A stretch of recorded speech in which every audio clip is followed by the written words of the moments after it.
Every plus noun plus has. যদি আমার affirmative সেন্টেন্সে every plus noun plus has থাকে, তাহলে হচ্ছে সেটা নেগেটিভ করতে গেলে এভরির পরিবর্তে বসবে দেয়ার ইজ নো। এভরির পরিবর্তে দেয়ার ইজ নো। এরপরে নাউনের জায়গায় নাউন থাকবে। এরপর হ্যাজের পরিবর্তে আমাকে লিখতে হবে উইদাউট। উইদাউট মানে হচ্ছে ছাড়া। তাহলে হ্যাজের পরিবর্তে আমি কি লিখব?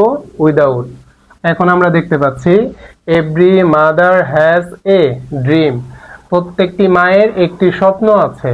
স্ট্রাকচারের এভরি সেন্টেন্সের ভেতরে দেওয়া থাকবে। এরপর হচ্ছে মাদার এখানে কি? নাউন। মাদার এখানে কি? নাউন। নাউন কিভাবে বুঝবো? যে ওয়ার্ড বা শব্দ দ্বারা কোনো কিছু নাম বোঝায় তাকেই হচ্ছে নাউন বলে।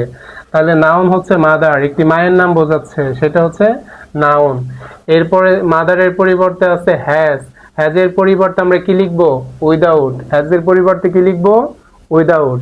এরপর আমরা যদি দেখি সেন্টেন্সের পরিবর্তে লিখবো দেয়ার ইজ নো। এরপর হচ্ছে নাউনের জায়গায় নাউন বসে থাকবে। নাউনের জায়গায় কি বসবে? নাউন। এরপর হ্যাজের পরিবর্তে আমরা কি লিখব? উইদাউট। উইদাউট আমরা কোথা থেকে নিয়ে আসলাম? এটা হচ্ছে রুলস এর উইদাউট, যে হ্যাজের পরিবর্তে কি বসে? উইদাউট। আর এভরির পরিবর্তে কি বসে? There is no. এরপরে যা আছে তাই আমরা দেখে দেখে লিখব। এখন আমরা দেখতে পাচ্ছি সেন্টেন্সটা খুবই সহজ। অ্যাফার্মেটিভ থেকে নেগেটিভ করতে হলে এভরির পরিবর্তে বসবে দেয়ার ইজ নো, এভরি উঠে যাবে। এরপর নাউনের জায়গায় নাউন, হ্যাজের পরিবর্তে উইদাউট। এরপরে যা আছে তাই আমরা দেখে দেখে লিখব।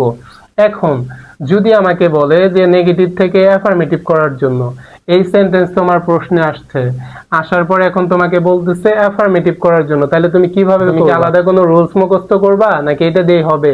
দেখো সহজ একটি টেকনিক। দেয়ার ইজ নোর পরিবর্তে এভরি বসায় দিবে।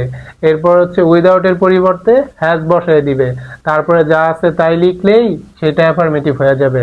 তাহলে অ্যাফার্মেটিভ থেকে নেগেটিভ করা যেরকম সহজ, নেগেটিভ থেকে অ্যাফার্মেটিভ করাও একই রকম। আমরা চাইলে খুব সহজেই অ্যাফার্মেটিভ থেকে নেগেটিভ করতে পারি।